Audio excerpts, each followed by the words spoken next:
కొడాలి నానికి సంబంధించినటువంటి కీలకమైనటువంటి పరిణామం చోటు చేసుకుంది. ఏదైతే కొడాలి నాని కి జరిగినటువంటి ఏది హార్ట్ అటాక్ హాస్పిటల్లో చేరారు అన్నటువంటి కాన్సెప్ట్కి సంబంధించి తాజాగా ఈ విషయం మీదన ఒక కీలకమైనటువంటి ప్రకటన వెలువడింది.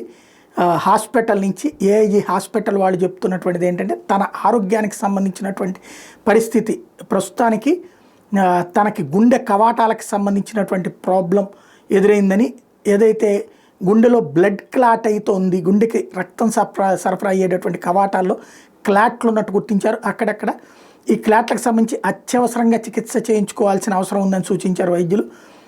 స్టంట్ వేయడం లేదా బైపాస్ సర్జరీ చేయడమా అనే దానికి సంబంధించి ఇంకా నిర్ణయం తీసుకోలేదు. కొడాలి నాని కుటుంబం ఏది చెప్తే అది చేస్తారని వీళ్ళు సెకండ్ ఒపీనియన్ కోసం ఇతర హాస్పిటల్స్తో కూడా మాట్లాడుతున్నారు. సెకండ్ ఒపీనియన్ తర్వాతన పూర్తి స్థాయి చికిత్స చేయించేందుకు సిద్ధపడుతున్నారు.